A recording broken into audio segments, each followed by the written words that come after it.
Alright guys, if you watched my last video, I promised a little bit of a longer explanation on some practice you could do to get more flexibility if you want to attempt a backbend. So first things first is wrist mobility is super key. If you're super tight through your wrists, you're never going to be able to achieve that backbend. So grabbing your fingers, driving through your palms is a great stretch you can do. Typically most people have really strong wrist flexors for grip from grabbing things, but the back of their arms are less strong. So doing things like motorcycle revs, writing your alphabet, A, B, C, anything that's going to make these wrist extensors activate, opening a rubber band, those are the types of things that are going to help with the strength you need and the flexibility in the front of the forearm. So work on those and hopefully those wrists will start feeling a little stronger and a little more mobile. Now, the second part is flexibility through the front of the body. If the front of the body isn't flexible, you're going to have trouble getting into the position.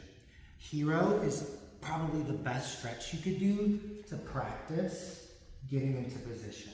So in Hero, you sit on your feet and kind of lean back, and it stretches through the whole anterior or front of the body.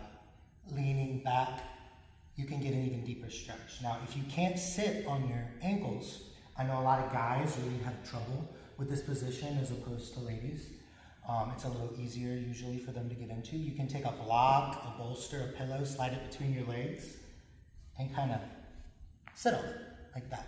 Okay? The more you lean back, the more of a stretch you'll get. With practice, you'll be able to eventually, hopefully, sit on our ankles. Extended Hero, you're going to reach for the floor, reach for your feet, or again, using blocks if you're not quite there. You're going to lean back. Now, I know people who can lean so far back they actually get their head to the floor. You don't need to be that flexible to do a back bend, okay? Right? This should be plenty. If you can achieve something like this, that should be good. Now, an important part of the back bend is the hip lift. If you have weak hips, it's never going to work.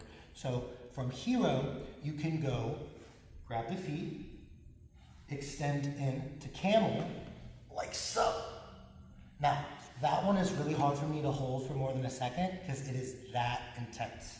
It's easier with blocks to practice the camel, lifting the hips like so. The back bend doesn't take a huge hip lift, just a little. So once you find the right level of strength, you should be able to achieve it. All right?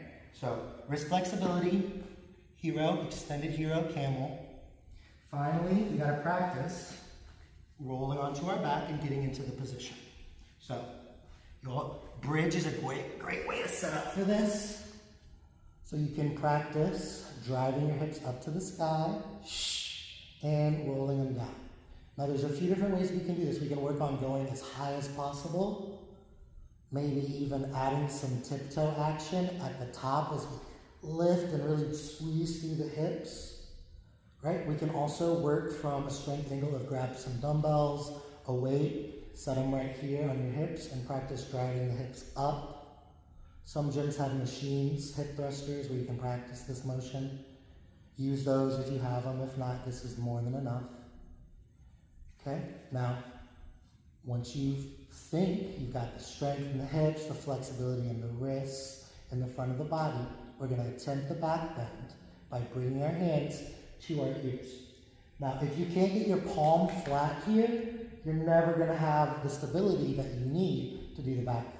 So make sure that we can comfortably get both hands flattened through the palms.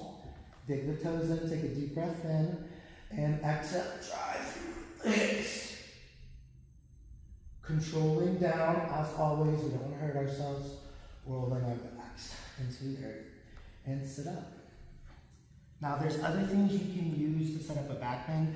You can go from a supported bridge with a block under the hips, that can help. You can also use a yoga ball. If you have one of those big balls at home, you can practice sitting back on it, leaning back. It does involve a little bit of trust, so it might make you feel panicky. If it does, don't worry about the ball. You can always try a different method later. But hopefully those stretches help you if you're trying to do a back bend, but don't feel discouraged if you can't do it after one day.